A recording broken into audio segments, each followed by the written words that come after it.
नमस्कार दोस्तों, मेरा नाम बलराम परियार है और आज हम बैक्टीरिया के बारे में पढ़ेंगे कि बैक्टीरिया क्या होता है, उसका इंट्रोडक्शन पढ़ेंगे। इंट्रोडक्शन पढ़ने से पहले हम जानते हैं कि बैक्टीरिया किस में आता है। जो बैक्टीरिया बैक्टीरियोलॉजी में आता है, सो हम पहले बैक्टीरियोलॉजी को पढ़ लेंगे थोड़ा सा।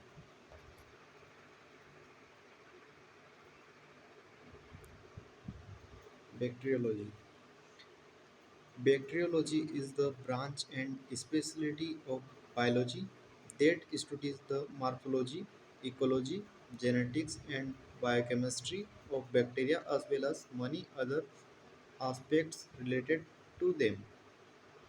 ये बैक्टीरियोलॉजी होती है जिसमें इसके मार्फोलॉजी, इकोलॉजी और जेनेटिक्स और बायोकेमिस्ट्री के बारे में पढ़ा जाता है।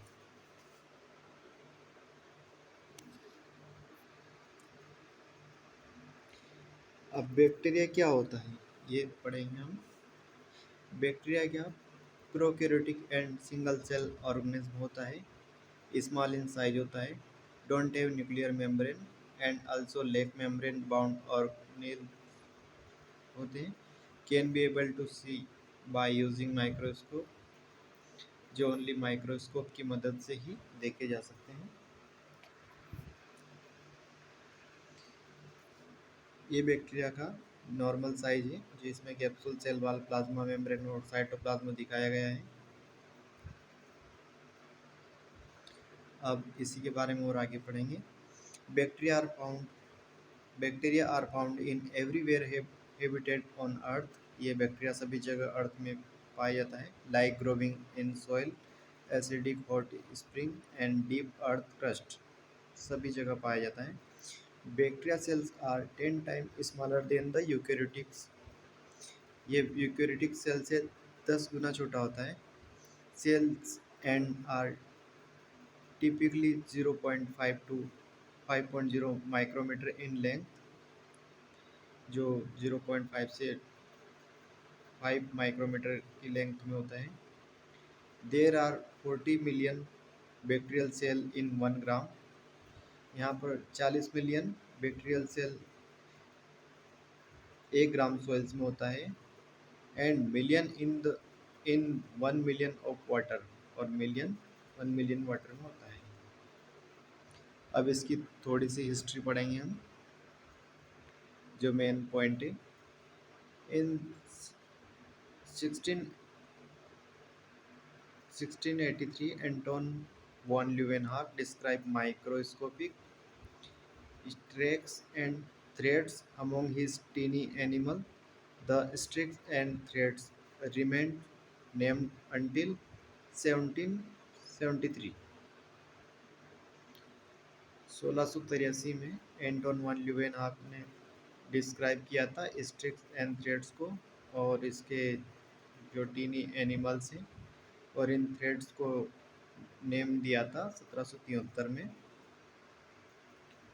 1773 में in 1773 Danish scientist name Otto Friedrich Muller named then as bacilli, but not basically, were rods, some were spiral and some were in circular shape. In 1850, the French investigator Casimir Devane began calling this microscopic creature as bacteria.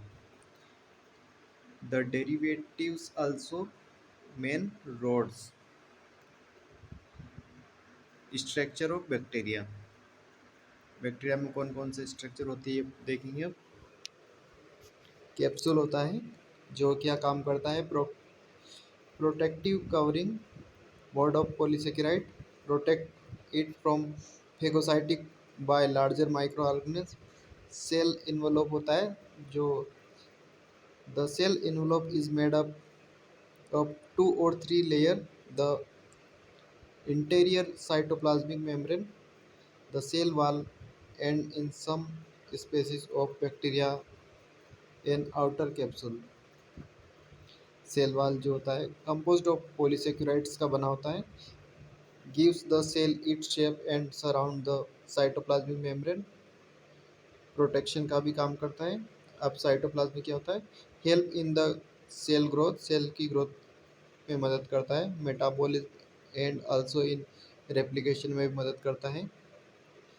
ये इसका structure है जिसमें plasma membrane, cytoplasm, ribosome, flagellum, basal body, DNA colloid, nucleoid, cell wall, capsule, bacteria, plasma membrane, cytoplasmic inclusion होता है। अब cytoplasmic membrane, layer of phospholipids and proteins, regulate the flow of material in and out of the cell। Flagella होता है जो hair like structure, provide means of locomotion। The flagella beat in a propeller like motion to help the bacterium move toward nutrient away from toxic chemicals। Nuclide क्या होता है, region where the chromosomal DNA is located। It is not a membrane-bound nucleus. Most bacteria have a single circular chromosome that it is responsible for replication, although a few species of have two or more pili. Many species of bacteria have pili, singular pilus, small hair-like projection emerging from the outside cell surface.